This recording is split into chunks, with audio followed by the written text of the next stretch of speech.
ఓం శుక్లాంబరధరం విష్ణుం శశివర్ణం చతుర్భుజం ప్రసన్నవదనం ధ్యాయేత్ సర్వవిఘ్నోపశాంతయే నారాయణం నమస్కృత్య నరం చైవ నరోత్తమం దేవీం సరస్వతీం వ్యాసం తతో జయముదీరయేత్.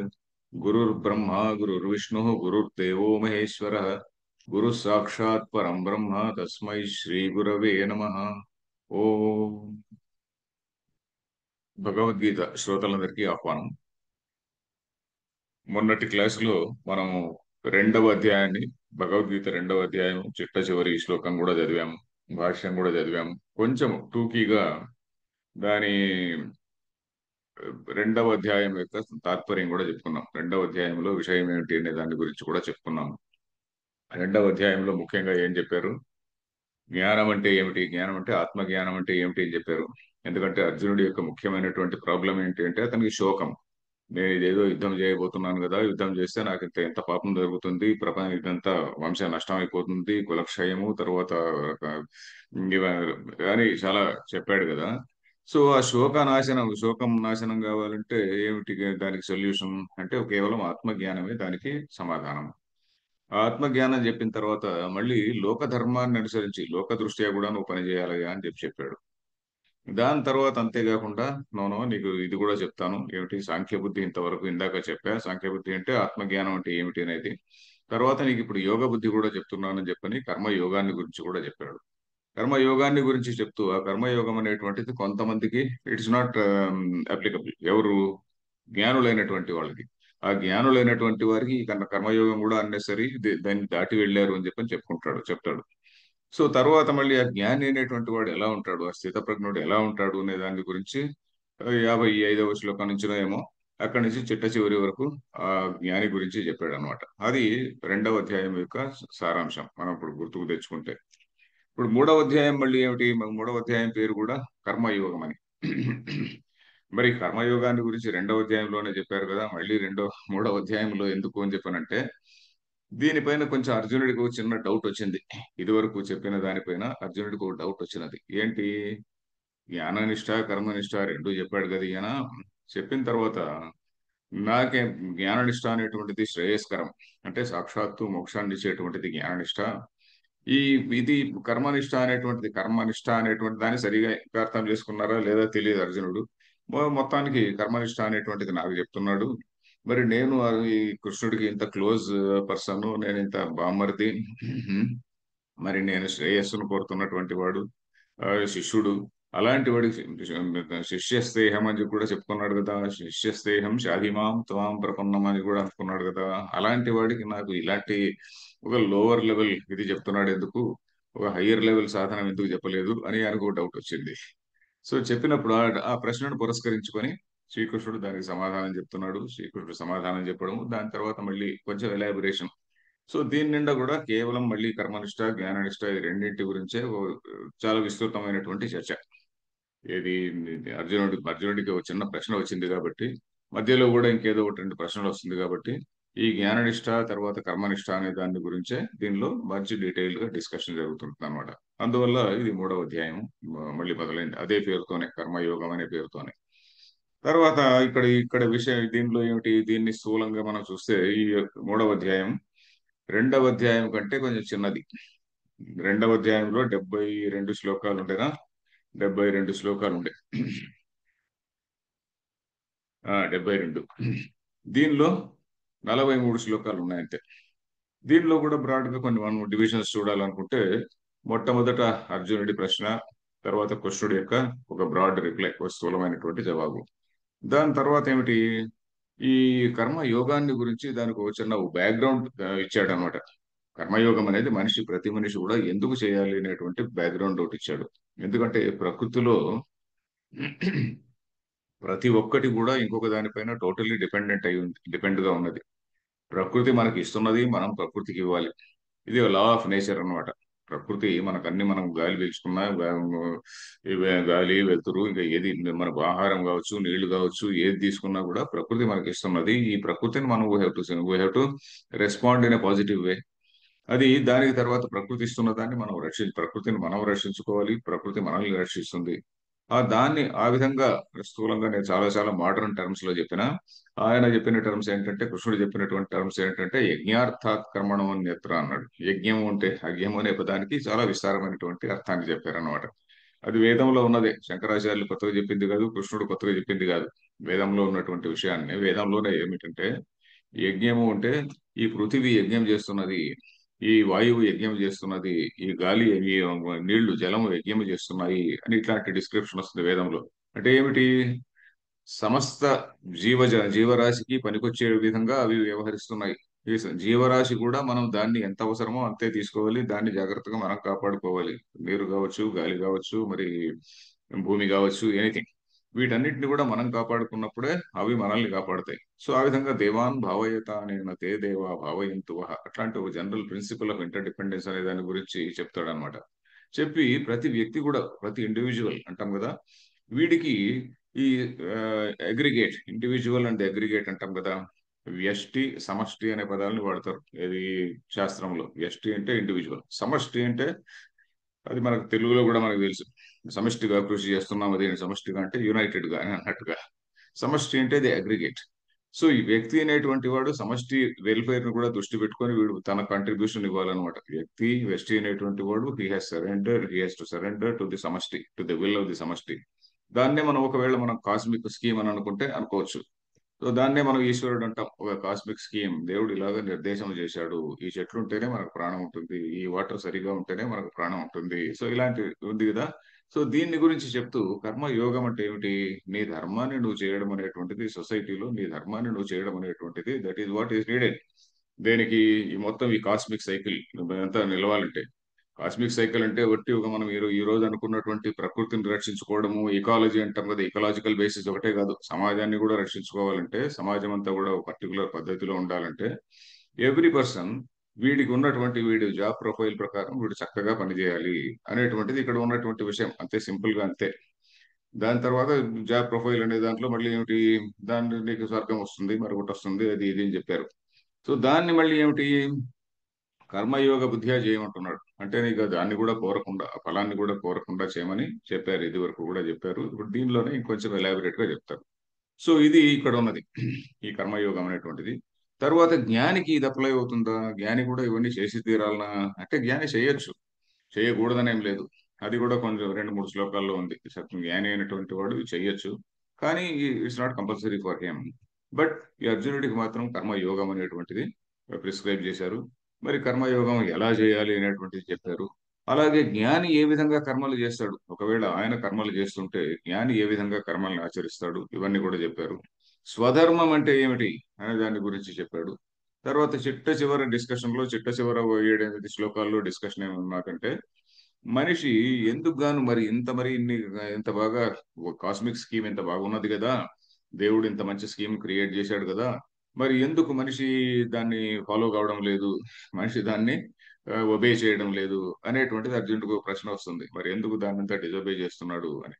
అయ్యా, మనిషి ప్రతి కామము క్రోధము అనేటువంటివి ఉన్నాయి కదా, అవి దీనికి కారణము. కామ ఏష క్రోధ ఏష రజోగుణ సముద్భవ, ఈ రజోగుణము నుంచి పుట్టినటువంటి ఈ కామము క్రోధము ఇవి మనిషిని అలాగా తనకే ఇంకా కావాలి ఇంకా కావాలి అని చెప్పని అనేటువంటి డిజైర్ ను కలిగిస్తున్నాయి. అందువల్లనే వీడు తన ధర్మాన్ని వదిలి ఇంకా అధర్మానికి పాల్పడుతున్నాడు అనేటువంటి దాన్ని అక్కడ చెప్తారనమాట. సో దాన్నే మనము ఇదివరకు కూడా ఒకసారి చెప్పుకున్నట్టు గుర్తు. ఇక్కడ చెప్పినటువంటి విషయాన్ని గాంధీ కూడా ఒక చోట ఎక్కడో చెప్పాడు. ఏమిటంటే, nature has everything to give to everybody, or nature ఏదో సంథింగ్ చెప్పారు ఆయన.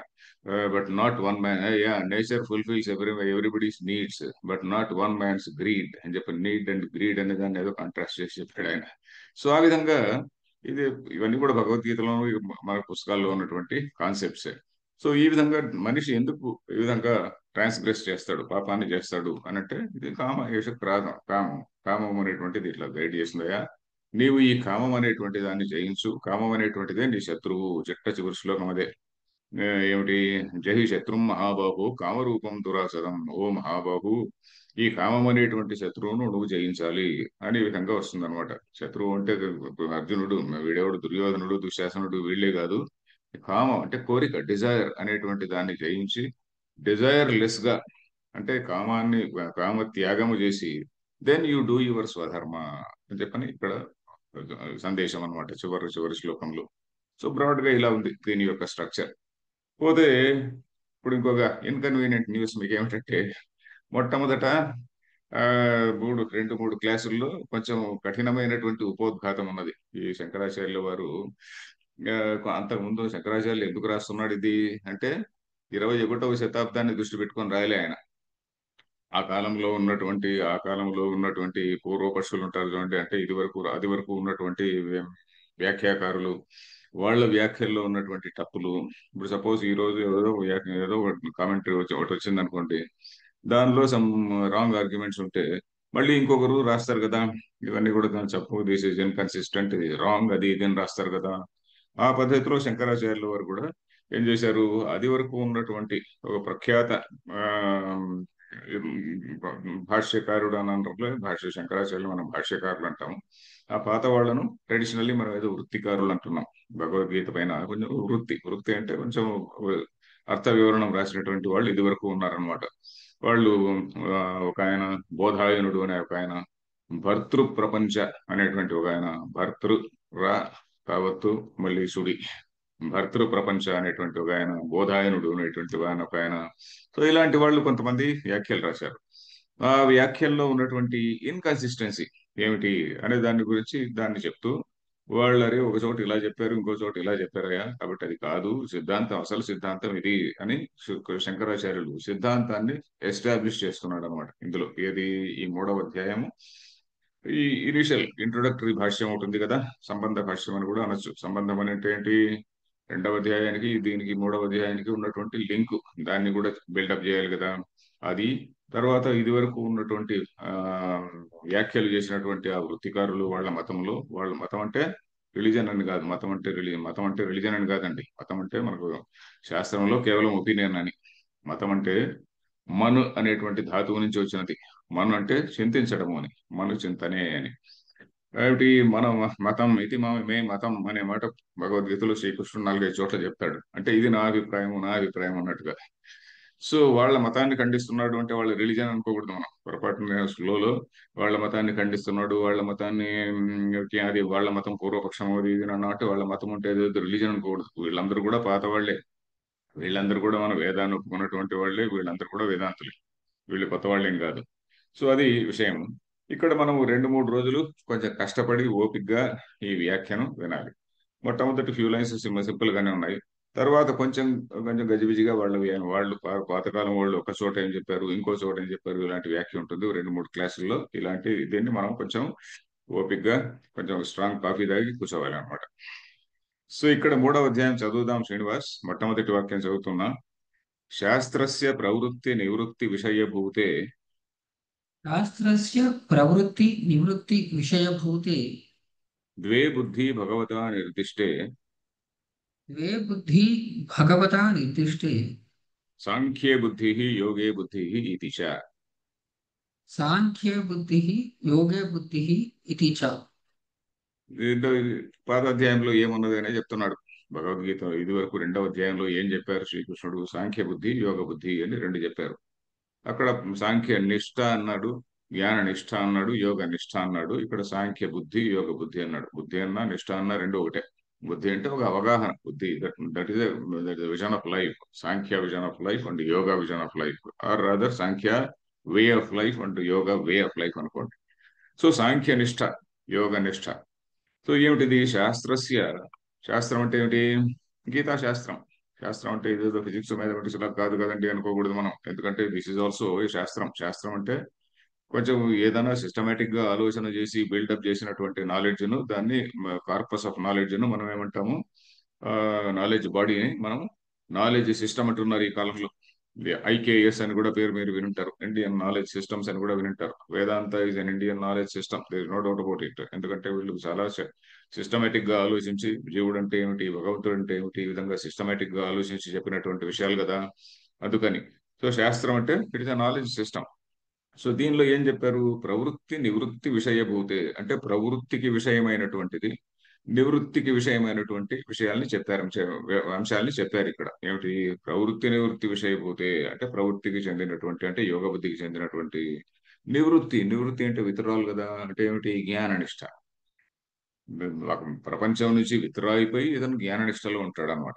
అది నా జ్ఞాననిష్ట. ఈ రెంటికి సంబంధించినటువంటి ద్వే బుద్ధి, ఈ రెండు రకాలైనటువంటి బుద్ధులు, రెండు నిష్టలను భగ నిష్టలు భగవత నిర్దిష్టే అంటే భగవంతునిచే చెప్పబడ్డాయి. భగవత భగవంతుని చేత నిర్దిష్టే అంటే నిర్దేశింపబడ్డాయి, చెప్పబడ్డాయి అని. ఏటవి? సాంఖ్య బుద్ధి, యోగి బుద్ధి ఇది చ. Next line. తత్ర ప్రజహాతి యదా కామాన్ ఇత్యారభ్య तत्र प्रजहाति यदा कामान् इत्यारभ्य ఆ అధ్యాయ పరిసమాప్తే आ अध्यायपरिसमाप्तेः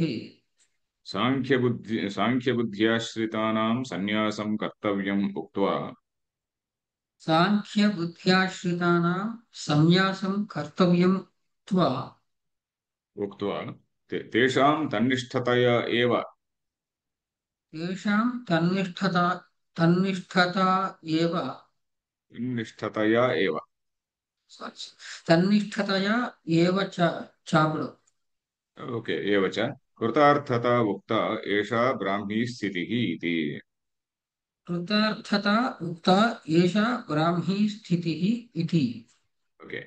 తత్ర అంటే అక్కడ ఏం చెప్పారు? రెండవ అధ్యాయంలో ప్రజహాతి యదా కామాన్ సర్వాన్ పార్థ మనోగతాన్ అని చెప్పని ఉంది కదా. రెండవ అధ్యాయం 55వ శ్లోకం ఇది. అంటే ఏమిటి? ఎప్పుడైతే వీడు కామములన్నిటినీ త్యజిస్తాడో, సర్వ కామాలను త్యజిస్తాడు అని, ఆత్మన్యేవ ఆత్మనా తుష్ట, ఆత్మయందే తుష్టిగా ఉంటాడు అది అని చెప్పుకుంటూ వచ్చాడు కదా స్థితప్రజ్ఞుడి గురించి. అది ఇక్కడ ఇది ఆరభ్య ఆ అధ్యాయ పరిసమాప్తే అంటే అధ్యాయ పరిసమాప్తి పర్యంతం అని. ఆ అనేది ఒక ఉపసర్గ.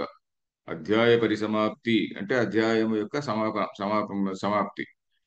ఆ అధ్యాయ పరిసమాప్తే అంటే అధ్యాయము పరిసమాప్తి అయ్యే వరకు అని. ఆ అనేటువంటిది ఉపసర్గ కదా. ఆ జానుబాహుడు అని చెప్పాము, ఒక ఉదాహరణ ఇచ్చాం కదా. ఆ అంటే అంతవరకు అని ఒక అర్థము, దాన్ని కూడా అని ఇంకొక సందర్భాన్ని బట్టి అంతవరకు అనే అర్థము కూడా ఉన్నది. దాని వరకు, గంత వరకు అంటే ఏంటి? ఆ జాను అంటే మోకాళ్ళ వరకు చేతులు ఉన్నట్టు, అంటే లాంగ్ హ్యాండ్స్ ఉన్నటువంటి వాడు. మనం ఏదో చింపాంజీనో గొరిల్లా అనుకోకూడదు. ఇంకా తర్వాత ఆ ఆ అదేమిటి ఆ సమంత ఇదేంటి ఆ ఆ సముద్ర క్షితీశానాం అని అంటారు. అంటే సముద్రం యొక్క అది ఎలా ఉన్నది కదా, దాని బార్డర్ ఉన్నది ఉంది కదా, దాన్ని వరకు అని. ఇంకో కొన్ని సందర్భాల్లో దాన్ని కూడా అని కూడా అర్థంలో కూడా చెప్తారు. సో ఆ అధ్యాయ పరిసమాప్తే సాంఖ్య బుద్ధి ఆశ్రితానాం అంటే సాంఖ్య బుద్ధిలో సాంఖ్య బుద్ధిని ఆశ్రయించినటువంటి వారికి, అంటే సాంఖ్య నిష్టలో ఉన్నటువంటి వారికి, అంటే జ్ఞాన నిష్టలో ఉన్నటువంటి వారికి అని. జ్ఞాన నిష్టలో ఉన్నటువంటి వారికి ఏం చెప్పారు? సన్యాసం కర్తవ్యం ముక్త్వా, సన్యాసం చేయాలియా అని చెప్పని అందరికీ చెప్పారనమాట. సాంఖ్య బుద్ధిలో ఉన్నటువంటి వారికి సన్యాసం, కర్మ సన్యాసం చాలా అవసరం అని చెప్పారు. తర్వాత వాళ్ళకి ఏం చెప్పారు ఇంకా? తేషాం వారికి తన్నిష్ఠతయా ఏవ కృతార్థత ఉక్త. తన్నిష్ఠతయా ఏవ అంటే ఆ నిష్టలోనే, ఆ నిష్ట అనేటువంటి ద్వారంలోనే, జ్ఞాన నిష్ట అనేటువంటి ద్వారంలోనే కృతార్థత ఉక్త. కృతార్థత మీకు దానిలోనే కృతార్థత. కృతార్థత అంటే ఏమిటి? వాడు కృతార్థుడైపోయినాడు అంటే ఏంటి? ఏదైతే ఆబ్జెక్టివ్ సాధించాల్సింది ఉందో దాన్ని సాధించాడు అని. ఇక్కడ వీళ్ళ ఆబ్జెక్టివ్ ఏంటి? మోక్షం. కృతార్థత అంటే ఏమిటి? ఇక్కడ మోక్ష సాధన. సో నువ్వు జ్ఞాన నిష్టలో ఉంటూ నువ్వు మోక్షం నుండి సన్యాసం చేస్తే నీకు ఆ నిష్టలోనే నీకు జ్ఞానం, నీకు మోక్షం వస్తుంది, మోక్షాన్ని పొందుతావు అని చెప్పారనమాట. ఏమిటది? ఆ 72వ శ్లోకంలో చెప్పారు అది. కృతార్థత ఇక్కడ చెప్పారు. ఏషా బ్రాహ్మీ స్థితి పార్థ నైనాం ప్రాప్య విముహ్యతి అని చెప్పారు కదా. మరి ఓ ఓ అర్జున, ఆ, ఇది ఇది బ్రాహ్మీ స్థితి అంటే బ్రహ్మలో కలిసిపోవడం అనేటువంటి స్థితి. ఇది బ్రహ్మ నిర్వాణం. బ్రహ్మలో కలిసిపోయి అక్కడ ఇంకా మళ్ళీ ఇంకా there is no further movement. అంటే మళ్ళీ మళ్ళీ పునర్జన్మ అనేటువంటిది లేని స్థితి. ఆ విధంగా వర్ణించారు కదా. సో అది చెప్పారన్నమాట. ఏషా బ్రాహ్మీ స్థితి పార్థ ఇది. అంటే 55వ శ్లోకం నుంచి 72వ శ్లోకం వరకు ఇదంతా సాంఖ్య నిష్ట గురించి చెప్పారు అని. తర్వాత అర్జునాయ చ अर्जुनाय च కర్మణ్యేవాధికారస్తే कर्मण्येवाधिकारस्ते మా తే సంగోస్త్వ కర్మణి ఇది. मा ते सङ्गोऽस्त्वकर्मणि इति కర్మ ఏవ కర్తవ్యం ఉక్తవాన్ कर्म एव कर्तव्यम् उक्तवान्। योगबुद्धिम् आश्रित्य योगबुद्धिम् आश्रित्य न तत एव श्रेयः प्राप्तिम् उक्तवान्. न तत एव श्रेयःप्राप्तिम् उक्तवान्। ఓకే, అర్జునాయ అంటే అర్జునుడికి ఏం చెప్పారు? అర్జునాయ చ ఏం చెప్పారు? కర్మణ్యేవ అధికారస్తే మా ఫలేషు కదాచన అని చెప్పిన ఆ శ్లోకాన్ని బాగా చెప్పుకున్నాం కదా నిదానంగా.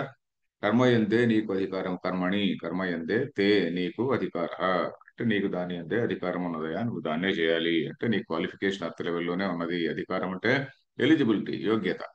తర్వాత మా తే సంగోస్తు అకర్మణి, అలాగని చెప్పని నువ్వు కర్మ చేయాలి అని చెప్పనంటే ఆ, ఏంటి మాతే, నువ్వు అలా కాకుండా నేను లేదు లేదు నాకు సంఘం చెప్తా చేయమంటున్నారు కాబట్టి నేను కర్మనే చేయను అనేటువంటి కాదు, కర్మ చేసి తీరాలి, ఆ సంఘం లేకుండా చేయాలి అని చెప్పాను. సంఘం అంటే కర్మ ఎందు ఫల ఫలం ఎందు తృష్ణ లేకుండా నువ్వు పని చేయాలి. మాతే సంగ అస్తు అకర్మణి, అంటే అకర్మ అంటే ఏంటి ఇక్కడ?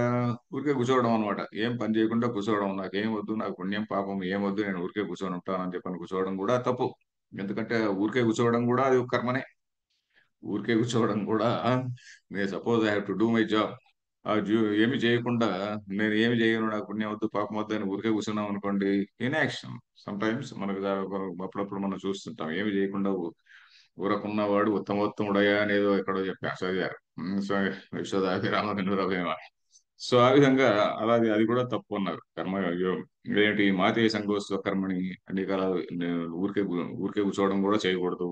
ఇది కర్మ ఏవ కర్తవ్యం ఉక్తవాన్, కర్మ అనేటువంటిది చేసి తీరాలి అని చెప్పాడు. ఏమిటి ఏ విధంగా? యోగ బుద్ధిని ఆశ్రిత్య, కర్మయోగ బుద్ధిని ఆశ్రయించి, అంటే కర్మయోగం అంటే ఇలాగా కర్మయోగం చేయాలి నువ్వు, it is your duty to do karma yoga అని. బట్ అయితే నా తత ఏవ శ్రేయ ప్రాప్తి ముక్తవాన్, దాని వల్లనే నీకు శ్రేయస్సు వస్తుంది అనే మాట చెప్పలే. దానివల్ల నీ కర్మయోగం వల్ల నీకు శ్రేయస్సు వస్తుంది అనే మాట చెప్పండి, డైరెక్ట్ గా చెప్పలే. ఆయన చెప్పినాడు అనుకుంటారు, ఇండైరెక్ట్ గా చెప్పారు. ఏమిటి? ఈ కర్మయోగం అనేది జ్ఞానయోగానికి ఒక మొదటి మెట్టు లాంటిది అని చెప్పారు. ఈ కర్మయోగం వల్లనే శ్రేయస్సు నేరుగా వస్తుంది అనే మాట చెప్పలేదు. Okay, next line. తదేతద్ ఆలక్ష్య तदेतत् आलक्ष्य పర్యాకులీ భూత బుద్ధి पर्याकुलबुद्धिः ఓకే, పర్యాకులీభూత బుద్ధి అని ఉంది. అర్జున ఉవాచ अर्जुन उवाच కథం భక్తాయ శ్రేయోర్థినే कथं भक्ताय श्रेयोऽर्थिने యత్ సాక్షాత్ శ్రేయస్సాధనం यत् साक्षात् श्रेयस्साधनं సాంఖ్యబుద్ధినిష్టాం శ్రావయిత్వా साङ्ख्यबुद्धिनिष्ठां श्रावयित्वा మూం కర్మణి దృష్ట అనేకానర్థయుక్తే मां कर्मणि दृष्ट अनेकानर्थयुक्ते పారంపర్యేణాపి అనైకాంతిక శ్రేయః ప్రాప్తి ఫలే నియుంజ్యాత్ पारम्पर्येणापि अनैकान्तिकश्रेयप्राप्तिफले नियुञ्ज्यात् ఇది యుక్త इति పర్యాకులీభావः అర్జునస్య. इति युक्तः पर्याकुलीभावः अर्जुनस्य। ఓకే, అర్జునుడు దీన్ని అది విన్నాడు. ఏమైంది? విన్న తర్వాత ఆయనకు కొంచెం ఇప్పుడు అడగబోతున్నాడు. ఇప్పుడు ఆయన ఏమిటంటే, అయ్యా నువ్వు జ్ఞాననిష్ట గొప్పదన్నావు, మరి నన్నేమో కర్మ చేయమంటున్నావు, ఏమిటి ఇది అని చెప్పని అన్నాడు, అంటూ అడగబోతున్నాడు. దానికి ఇంట్రొడక్షన్ అన్నమాట ఇది. తదేతద్ లక్ష్య, ఆ విధంగా చెప్పింది విని, పర్యాకులీభూత బుద్ధి, పర్యాకుల బుద్ధి అన్న ఒకటే. పర్యాకుల బుద్ధి అంటే ఆకులత్వము చెందినటువంటి బుద్ధి అంటే ఏమిటి? కొంచెం ట్రబుల్డ్ మైండ్ అని. ఆకులత్వం చెందడం అంటే ఏంటి? మైండ్ అంతా, మనసంతా చాలా ట్రబుల్డ్ గా ఉందబ్బా అంటుంటాం కదా. పర్యాకులీభూత అంటే ఆ, కొంచెము ఏంటి, పర్యాకుల ట్రబుల్, కొంచెం ట్రబుల్ అనే దానికి ఏమందాం? పర్యాకులీభూత బుద్ధి అంటే ఆకులత్వాన్ని చెందినటువంటి బుద్ధి. ఆకులత్వం అంటే ఏమిటి? ఆ ఏంట్రా ఈయన ఎలా చెప్తున్నాడే, ఒకటేమో మంచిది చెప్తున్నాడు, ఆ మంచిది మాత్రం నాకు మాత్రం వద్దంటున్నాడే అనేటువంటి భావన. సో ఆ విధమైనటువంటి బుద్ధితో అర్జునుడు ఏమంటున్నాడు? అర్జున ఉవాచ కథం భక్తాయ శ్రేయోర్థినే, అయ్యా నేను నీ భక్తుడు. కథం ఏమిటిది? భక్తాయ శ్రేయోర్థినే, నేను భక్తుడిని. శ్రేయోర్థి అంటే శ్రేయస్ ఏదో చెప్పమంటున్నా, అంతేగాని నాకేదో ప్రేయస్ ప్రేయస్ శ్రేయస్ అని రెండు ఉన్నాయి కదా. నేను ప్రేయస్ గురించి అడగడంలే, శ్రేయస్ గురించి అడుగుతున్నా. యత్ సాక్షాత్ శ్రేయస్సాధనం సాంఖ్యబుద్ధినిష్టాం శ్రవయిత్వా, సాక్షాత్తు శ్రేయస్సాధనం ఏమిటి? సాక్షాత్తు శ్రేయస్సాధనం అనేటువంటిది జ్ఞాననిష్ట. అంటే జ్ఞాననిష్టలో ఉన్నటువంటి వాడికి సాక్షాత్ కారణం అది. సాక్షాత్ కారణము, పరంపరయా కారణం అని రెండు విషయాలు చెప్పుకున్నాం మనం ఇదివరకు. రెండవ అధ్యాయంలో సాక్షాత్ కారణము అంటే ఈ జ్ఞానం అనేటువంటిది సాక్షాత్ కారణం మోక్షానికి. తర్వాత కర్మయోగం అనేటువంటిది పరంపరయా కారణము. పరంపరయా కారణం. పరంపరయ అంటే కర్మయోగం వల్ల కొంచెం చిత్తశుద్ధి వస్తుంది. చిత్తశుద్ధి వస్తే ఒకటే చాలదు. చిత్తశుద్ధి తర్వాత దాని తర్వాత అభ్యాసం కూడా చేయాలి. యోగాభ్యాసం ఇవన్నీ చేసి కొంచెం ఇంద్రియ నిగ్రహం ఇవన్నీ పెంచుకోవాలి. ఇవన్నీ వచ్చిన తర్వాతనే వైరాగ్యం కూడా రావాలి. వైరాగ్యం లేకుంటే లాభం లేదు. వైరాగ్యము, ముముక్షుత్వం, మోక్షాన్ని కోరాలి, ఇన్ని ఉండాలి కదా. సో ఇవి చాలా పెద్ద స్టెప్స్. 1 2 3 4 5 ఇట్లా స్టెప్స్ ఉన్నాయి. సో ఈ విధంగా చెప్పి సాంఖ్య బుద్ధి శ్రేయస్సాధనం సాంఖ్యాని బుద్ధినిష్టాం శ్రావయిత్వా మాం నన్ను కర్మణి దృష్ట అనేకానర్థయుక్తే. ఈ కర్మ ఎందు ప్రేరేపిస్తున్నాడు అంటే ఇక్కడ అర్జునుడు కర్మ యోగం అని అనుకోలే, కర్మ అనే అంటున్నాడు. ఎందుకంటే అర్జునుడు కర్మ అనే అంటున్నాడు కానీ ఆ ప్రశ్నలో అడగబోతున్నాడు కర్మ అనే అడగబోతున్నాడు కానీ కర్మ యోగం అని అడగబోవడం లేదు. కాబట్టి ఆయన పదాలే అలాగే తీసుకుని తథ్యం కర్మణి ఘోరే మాం నియోజసి అంటున్నాడు, కర్మ యోగే అని అనలే. సో ఈ కర్మలో నన్ను నియోగిస్తున్నావు ఏంటి అని అడుగుతున్నాడు అర్జునుడు. ఏమిటి? దృష్ట అనేక అనర్థయుక్తే. అనేక అనర్థములు ఉన్నాయి ఈ కర్మ చేయడం వల్ల, అనేక అనర్థములు ఉన్నాయి. మామూలుగా రోజు ఏదో పుణ్యం చేస్తుంటాం, పాపం చేస్తుంటాం, వీటి వల్ల అనర్థం. అనర్థం అంటే ఏంటి? చెడుపు. చెడుపు ఏమిటి దీని వల్ల చెడుపు? కర్మం అనేటువంటిది ఇట్ గివ్స్ అ రిజల్ట్. ఆ ఫలం అనేదాన్ని మనం అనుభవించి తీరాలి. అనుభవించి తీరాలంటే పుణ్యమో పాపమో ఏదో అనుభవించి తీరాలి. దానికోసం మళ్ళీ జన్మ ఎత్తాలి. ఇదంతా అనర్థములు కదా, ఒక అనర్థ పరంపర వరుసగా వస్తూ ఉంటుంది. దుష్ట అనేకార్థయుక్తే పారంపర్యేణాపి. పారంపర్యేణాపి అంటే ఈవెన్ పరంపరగా కూడా అని. ఒక ఒక పరంపరగా కూడా అంటే ఏమిటి?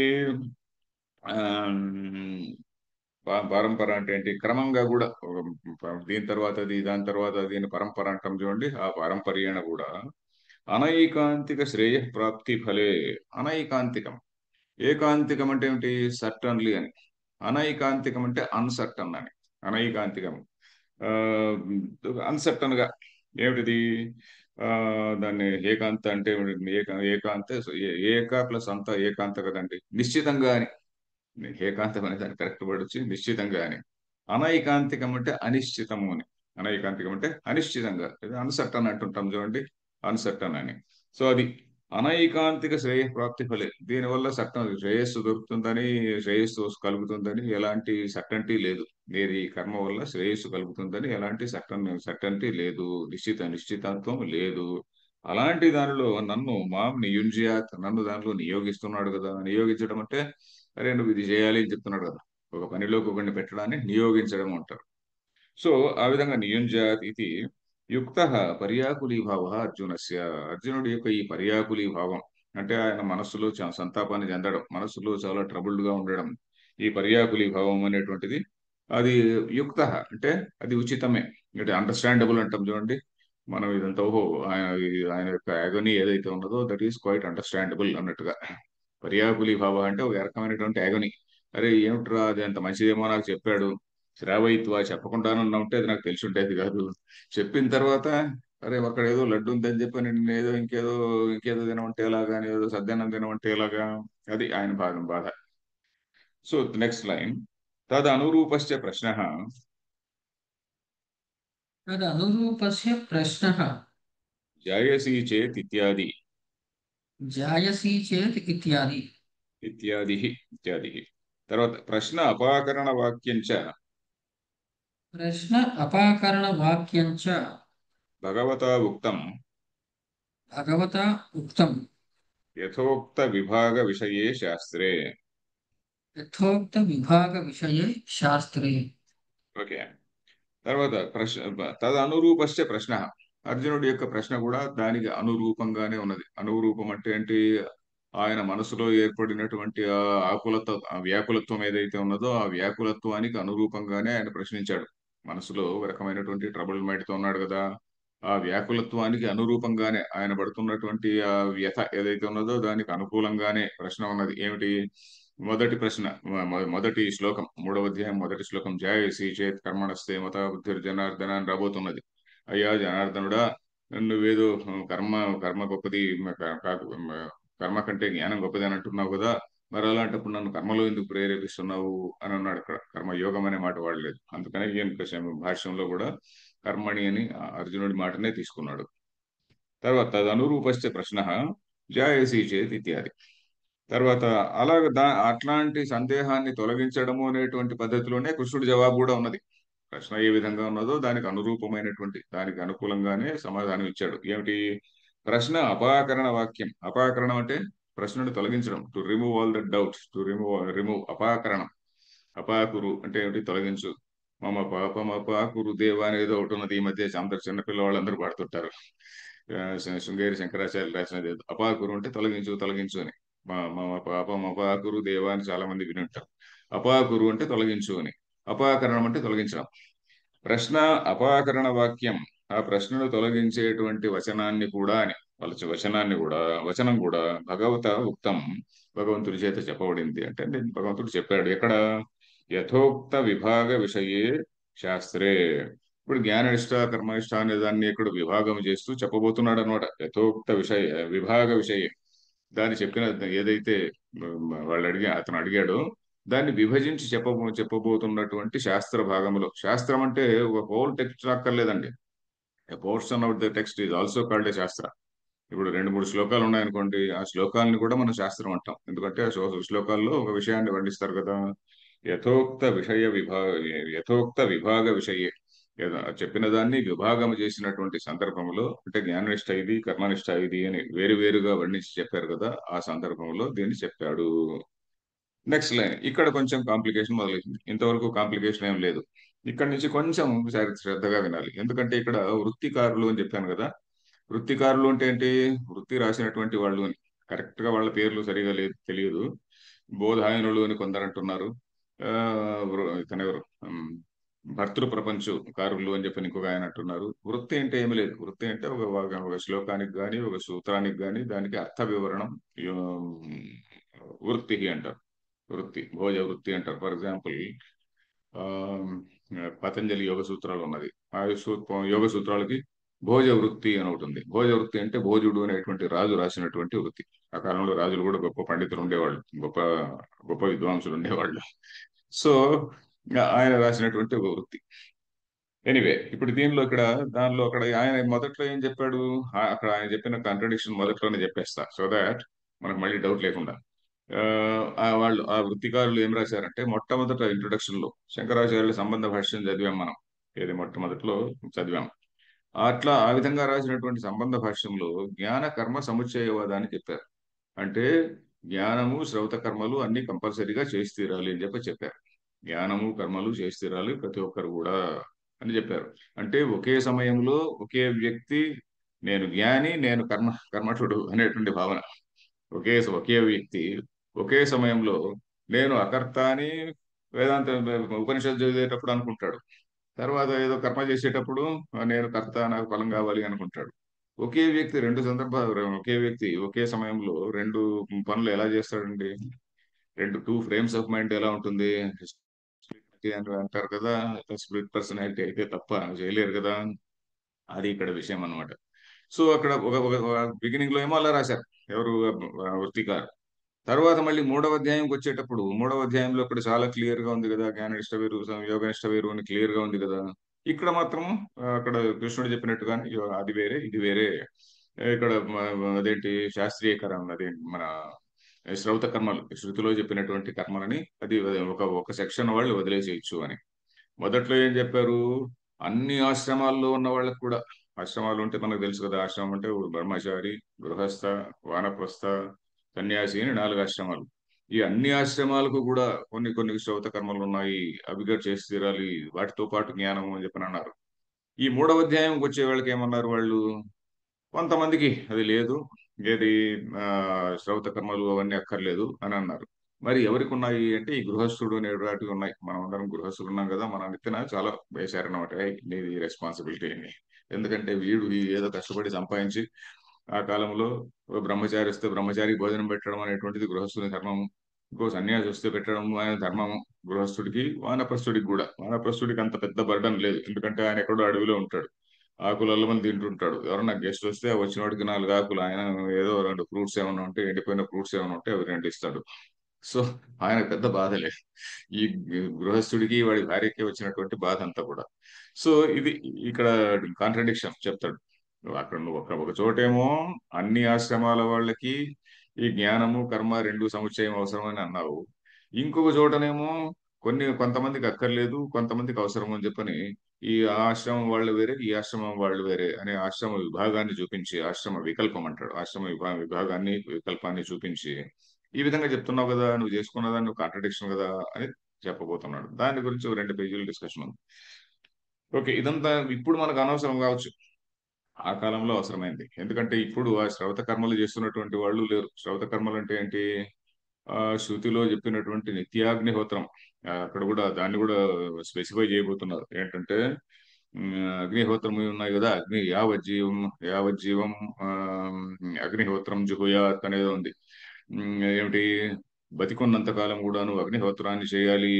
నేను ఇంతవరకు అగ్నిహోత్రం చేస్తున్నటువంటి వాడిని ఒకరిద్దరినే చూశానంటే, ఎక్కడో లాంగ్ ఎగో గుంటూరులో ఎక్కడో పనిచేస్తున్నప్పుడు, ఎక్కడో ఊర్లో తెనాలి అనేటువంటి టౌన్ లో ఎవరో ఒక ఆయన, భాగవతుల ఆంజనేయ శర్మ అనే ఒక ఆయన ఇంట్లో ము- అగ్ని ఉన్నటువంటి రూమ్, అగ్ని ఆధానం ఉంటుంది. ప్రతి గృహస్థు కూడా 3 రకాలైనటువంటి అగ్నులను పెట్టుకోవాలి. గార్హపత్యాగ్ని, ఇంకేంటి దక్షిణాగ్ని, ఆహవనీయాగ్ని అని 3 రకాలైనటువంటి అగ్నులు పెట్టుకొని, ఆ అగ్నులకు 3 వేరు వేరు పర్పస్లు ఉంటాయి. మనిషి ఉపనయనం టైం నుంచి మొదలుకొని చచ్చే వరకు ఈ అగ్నులన్నిటిని కూడా పెట్టుకొని ఉండాలి. ఆ చచ్చినప్పుడు కూడా ఈ అగ్నితోనే అతనికి సంస్కారం చేస్తారు. ఈ అగ్ని అనేటువంటిది అతను చేసినటువంటి కర్మలన్నిటికి కూడా సాక్షి. కాబట్టి ఇదే అగ్నితోనే అతనికి సంస్కారం చేస్తే ఆ అగ్ని అతన్ని ఆ ఉత్తమ లోకాలకు తీసుకెళ్తుంది. ఇట్లా రకరకాలైనటువంటి ఏదో అక్కడ ఉంది, విశ్వాసం అనండి ఏదైనా అనండి. సో అక్కడ 3 రకాలైనటువంటి అగ్నులు అక్కడ ఈ గృహస్థుడు పెట్టుకోవాలి అనమాట. ఇది కంపల్సరీ. ఈ శ్రౌత కర్మలు ఉంటే అవే కంపల్సరీగా. ఇప్పుడు ఈ కాలంలో ఎవరు లేరండి. ఈ కాలంలో చాలా చాలా తక్కువ. హైదరాబాద్ నగరం మొత్తం పైన ఏ 3 నలుగురు ఉంటారో నాకు తెలియదు. ఎవరో ఉండొచ్చు. ఉన్నారని అంటుంటారు. నేను ఎప్పుడు పర్సనల్ గా వెళ్ళి చూడలేదు. పోతే ఆర్య సమాజ్ వాళ్ళు కొంతమంది చేస్తున్నారు అగ్ని. వాళ్ళు అట్లా ఇంట్లో ఒక రూమ్ ఖచ్చితంగా పెట్టుకొని అట్లా లేదు. వాళ్ళు అగ్నియాధానం ఎలా చేస్తున్నారంటే, ఆర్య సమాజ్ స్కూళ్ళకి కూడా పోయి చూసా. అప్పుడు వాళ్ళు కరెక్ట్ జస్ట్ పూజ చేసుకునే టైంలో వాళ్ళు అగ్ని ఆధానం చేస్తారు, అగ్నిని పిలుస్తారు. ఆ, ఆహ్వానం చేసిన తర్వాత కొన్ని మంత్రాలు చెప్తారు, దాని తర్వాత అది అయిపోయింది. అంతేగాని వాళ్ళు ఇంట్లో కంటిన్యూస్ గా జీవితాంతం 3 అగ్నులు పెట్టుకునేటువంటి లేదు. పూర్వకాలంలో 3 అగ్నులను పెట్టుకొని ఉండేవాళ్ళట. ఆ, నేను మా ఇంట్లో ఎక్కడ చూడలేదు, మా తాతగారు కానీ వాళ్ళ తాతగారు పెట్టుకున్నట్టు కానీ నేను వినలేదు. కొంతమంది ఎక్కడ కొంతమంది ఎక్కడ మరీ నిష్ట కలిగినటువంటి వాళ్ళు చేస్తుండొచ్చు. సో ఎనివే, ఇప్పుడు ఈ లైన్ చదువుదాం. కేచిత్తు అర్జునస్య ప్రశ్నార్థం అన్యథా కల్పయిత్వా केचित्तु अर्जुनस्य प्रश्नार्थम् अन्यथा कल्पयित्वा తత్ ప్రతికూలం భగవతః ప్రతివచనం వర్ణయంతి. तत् प्रतिकूलं भगवतः प्रतिवचनं वर्णयन्ति।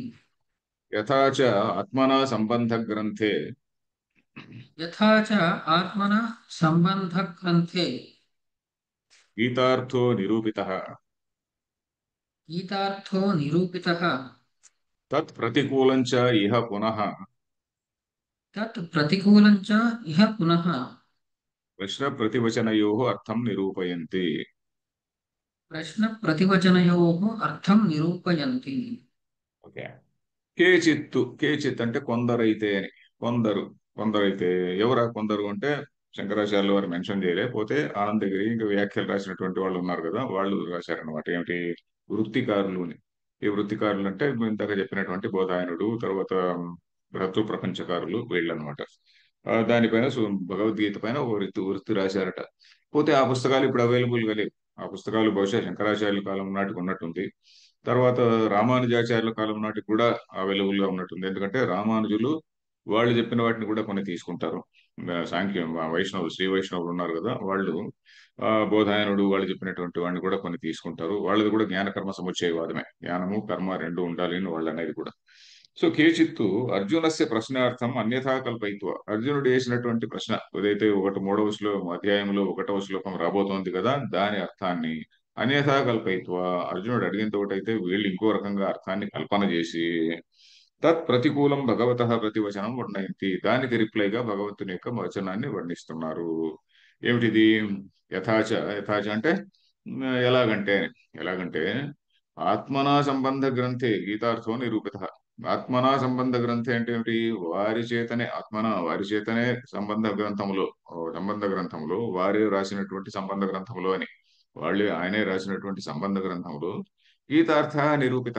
గీతార్థం చాలా క్లియర్ గా చెప్పారు. ఇది గీతార్థము అని వాళ్ళ దృష్టికోణం నుంచి చెప్పారు. తర్వాత తత్ ప్రతికూలంచ ఇహ పునః, దానికి ఆపోజిట్ గా, వాళ్ళు చెప్పిన దానికి ఆపోజిట్ గా, ఇహ అంటే ఈ 3వ అధ్యాయంలో పునః ప్రశ్న ప్రతివచనయోహో అర్థం నిరూపయంతి. ప్రశ్న ప్రతివచనాలకి అర్థాన్ని దానికి ఆపోజిట్ గా, మొదట చెప్పిన దానికి ఆపోజిట్ గా ఇక్కడ చెప్తున్నారు అని. మన దగ్గర ఆ టెక్స్ట్ లేదు, వాళ్ళు కరెక్ట్ గా ఏం రాసినారు, వీళ్ళు ఏం రాశారని. ఇక్కడ ఏం చెప్పారు అని, సంబంధ భాష్యంలో ఏం చెప్పారు, ఇక్కడ ఏం చెప్పారు అనేది లేదు. పోతే శంకరాచార్యులు రాసినది ఉన్నది, తర్వాత వీరి భాష్యానికి కామెంటరీ రాసినటువంటి ఆనందగిరి ఇట్లాంటి వాళ్ళు కొంత చెప్పారు అనమాట దాని గురించి. ఓకే. అక్కడ ఏం చెప్పారట?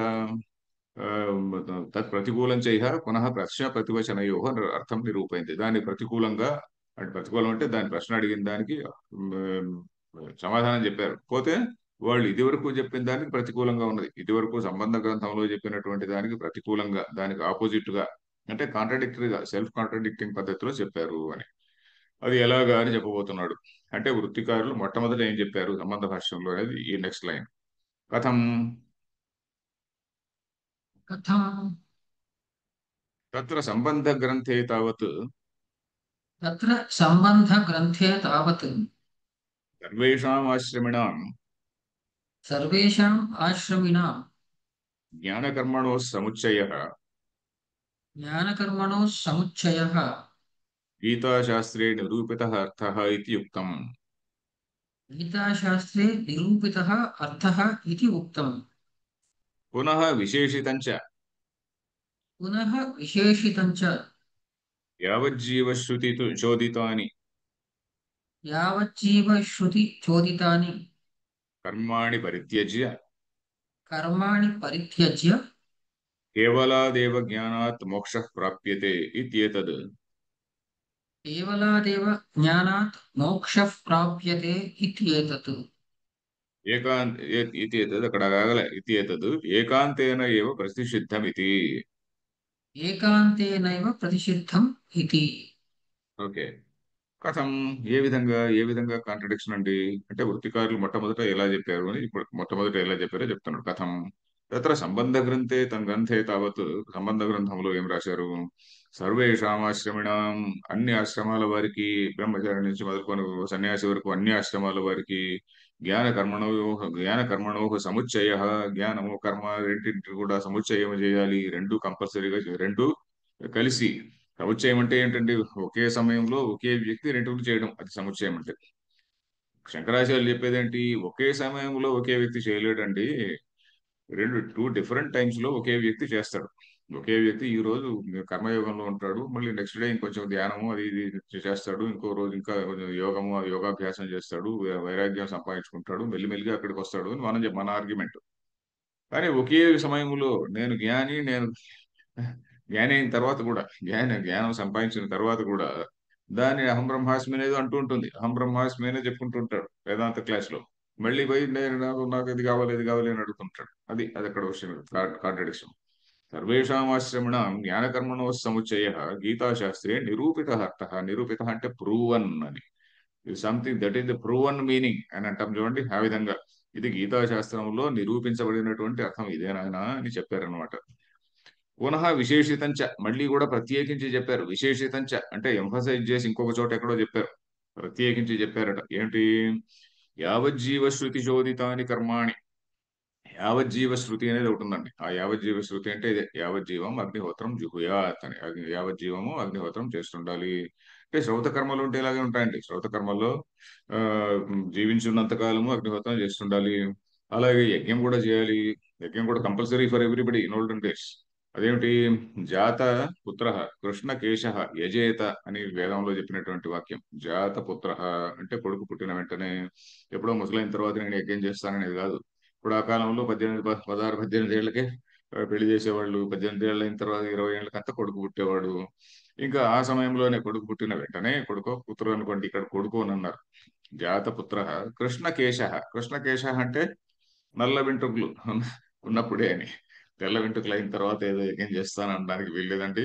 ఇంకా వెంట్రుకలు నల్లగా ఉన్న సమయంలోనే కొడుకు పుట్టిన బిడ్డ పుట్టిన కొడుకు పుట్టిన వెంటనే వెంట్రుకలు నల్లగా ఉన్నప్పుడే నువ్వు యజ్ఞం చేయాలి. జాతపుత్ర కృష్ణకేశ యజేత అంటే యజ్ఞం చేయడం అనేటువంటిది వాడి యొక్క ధర్మం ఉండేది. ఎందుకంటే యజ్ఞం అనేటువంటిది ఆ కాలంలో ఏదో యజ్ఞం అది వేదంలో చెప్పినటువంటి యజ్ఞం. ఇప్పుడు చెప్పేటువంటి ఇదేంటి, ఉమ్, చండీ హోమం ఇట్లాంటివి కాదు. ఓకే. ఇక్కడ ఏంటి, ఇహ పునః ప్రతి ప్రతి పునః విశేషితంచ యావజ్జీవ శృతి చోదితాని కర్మాణి పరిత్యజ్య, ఏమిటి యావజ్జీవ శృతులలో చెప్పినటువంటి కర్మలను వదిలేసి కేవలాదేవ జ్ఞానాత్ మోక్ష ప్రాప్యతే ఇది ఏతత్, అంటే కేవల జ్ఞానము ద్వారానే మోక్షం లభిస్తుంది అనే మాట.